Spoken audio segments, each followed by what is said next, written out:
Salam sehat, salam guru penggerak, salam guru hebat. Bertemu kembali dengan kami dalam tugas kelompok di ruang kolaborasi modul 1.4. Kami, calon guru penggerak angkatan ke-9 Kabupaten Bengkayang. Kami kelompok 2 beranggotakan yang pertama Harlina Firmina, yang kedua Anissa Lovitasari, dan yang ketiga Alina Akid. Di ruang kolaborasi ini, kami mendapatkan 4 kasus. Setelah kami membaca keempat kasus tersebut, kami akan menjawab setiap soal yang diberikan. Kasus yang pertama, untuk jawaban soal yang pertama, langkah-langkah restitusi yang dijalankan Ibu Santi adalah: yang pertama, memanggil Vivi dan Naptali. Yang kedua, menanyakan apakah mereka bersedia melakukan perbaikan diri terhadap permasalahan yang mereka lakukan. Yang ketiga, menanggapi usulan Vivi dan Naptali untuk meminta maaf kepada Bu Eni. Yang keempat, menanyakan kembali apa yang mereka bisa lakukan untuk menggantikan rasa tidak dihormatinya Ibu Eni. Jawaban soal yang kedua, menurut kami, restitusi yang diusulkan Vivi dan Naptali sudah sesuai dengan pelanggaran yang telah mereka perbuat. Langkah-langkah restitusi yang telah diusulkan mereka adalah: yang pertama, meminta maaf kepada Ibu Eni. Yang kedua, mengadakan diskusi kelompok dengan teman-temannya dengan tema penerapan keyakinan kelas, terutama tentang sikap saling menghormati dan penerapannya di sekolah. Yang ketiga, mengirim email kepada Bu Eni tentang gagasan mereka tersebut. Yang keempat, memberitahu kepada kepala sekolah bila di lain waktu ada ketiadaan guru, maka mereka akan mengusulkan Ibu Eni sebagai guru pengganti. Jawaban soal yang ketiga, posisi yang telah diambil oleh Ibu Eni dalam menangani Vivi dan Naptali adalah: yang pertama, posisi yang diambil Ibu Eni adalah sebagai posisi teman.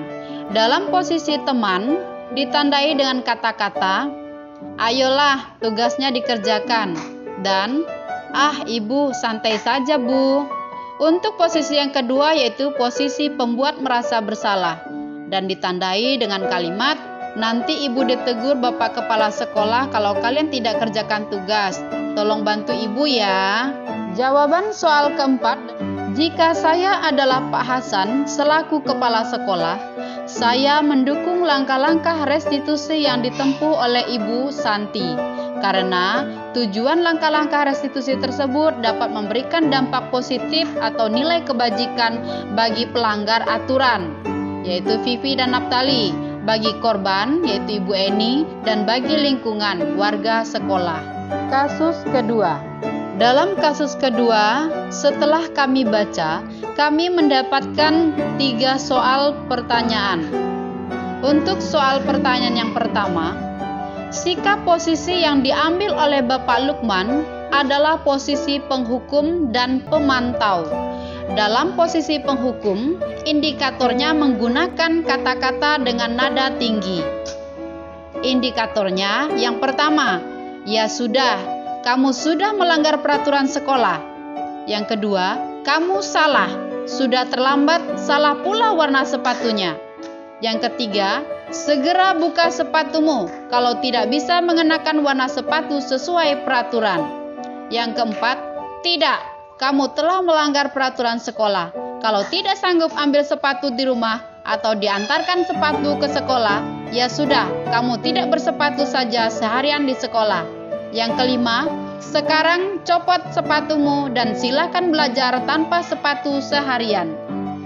Untuk posisi pemantau, indikatornya yang pertama, di depan pintu kelas, Bapak Lukman memperhatikan sepatu Sabrina yang berwarna coklat. Yang kedua, Pak Lukman menanyakan Sabrina, apa peraturan sekolah tentang warna sepatu. Jawaban kedua, untuk kasus yang kedua, bila Bapak Lukman mengambil posisi seorang manajer, pertanyaan yang akan diajukan ke Sabrina adalah: yang pertama, "Sabrina, mengapa datang terlambat?" Yang kedua, "Mengapa tidak menggunakan sepatu sesuai dengan aturan sekolah?" Yang ketiga, Apa yang kamu lakukan untuk memperbaiki kesalahan kamu? Yang keempat, bagaimana cara memperbaiki kesalahan tersebut? Jawaban untuk soal yang ketiga dalam kasus kedua. Jika saya adalah kepala sekolah di sekolah tersebut, maka nilai kebajikan yang dituju oleh peraturan yang harus berwarna hitam adalah yang pertama disiplin, kedua kesederhanaan, ketiga keseragaman, dan yang keempat tanggung jawab. Dan jika saya adalah kepala sekolah di sekolah tersebut, maka terhadap langkah yang diambil Pak Lukman mengenai kasus tersebut adalah menegur Pak Lukman bahwa langkah yang diambilnya kurang tepat, sehingga sebagai kepala sekolah saya harus membimbingnya dan memberikannya solusi yang tepat dalam mengatasi permasalahan yang terjadi. Kasus ketiga. Dalam kasus ketiga, kami diberi 4 pertanyaan. Setelah kami membaca kasus tersebut, kami menjawab soal-soal yang diberikan. Jawaban soal yang pertama untuk kasus yang ketiga. Posisi kontrol apa yang diambil oleh Ibu Dani dalam pendekatan kepada Fajar? Yang pertama, posisi teman. Indikator posisi teman dengan kalimat, "Ayo Fajar, makanya jangan tidur-tiduran. Lain kali perhatikan. Sudah sana duduk kembali." Untuk pembuat merasa bersalah, indikatornya adalah, "Gimana kamu Fajar? Kamu tidak kasihan sama ibu ya? Ibu sudah capek-capek mengajar kamu, tidak kasihan sama ibu?" Jawaban soal kedua untuk kasus yang ketiga. Kebutuhan yang diperlukan oleh Fajar adalah kebutuhan akan kesenangan. Jawaban untuk soal yang ketiga dalam kasus ketiga. Jika Ibu Dani mengambil posisi sebagai pemantau, maka pertanyaannya adalah, yang pertama, apa keyakinan kelas yang telah disepakati? Yang kedua, apa kamu sedang kurang enak badan atau ada masalah? Yang ketiga, apakah pembelajaran ibu membosankan? Jawaban soal keempat untuk kasus ketiga. Apabila saya adalah kepala sekolah di sekolah Fajar dan mengetahui hal ini, maka tindak lanjut saya adalah meminta Ibu Dani melakukan refleksi diri terhadap proses pembelajaran. Selanjutnya, melakukan restitusi terhadap Fajar berupa validasi identitas. Kasus keempat. Dalam kasus keempat, kami mendapatkan 3 pertanyaan. Setelah kami membaca kasus tersebut, kami menjawab setiap soal yang diberikan.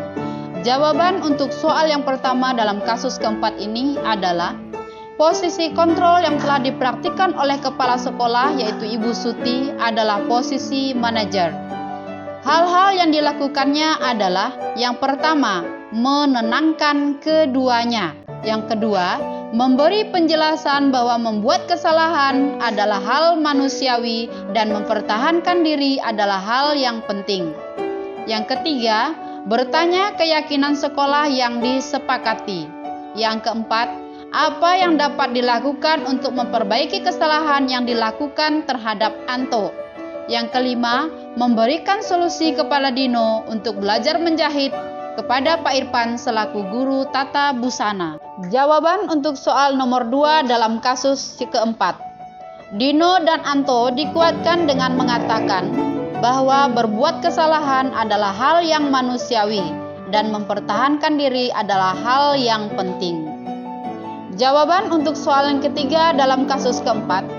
Nilai-nilai kebajikan. Nilai-nilai kebajikan dalam kasus keempat tersebut, yang pertama, bertanggung jawab terhadap kesalahan yang telah diperbuat. Kedua, saling menghargai dan saling menghormati. Yang ketiga, saling menyayangi. Dan yang keempat, saling peduli. Demikianlah hasil presentasi dari kelompok 2 dalam tugas kelompok di ruang kolaborasi modul 1.4. Kami, CGP Angkatan 9, Kabupaten Bengkayang, atas nama Harlina Firmina, Anissa Lovitasari, dan Alina Akid. Salam sehat, salam guru penggerak, salam guru hebat. Terima kasih.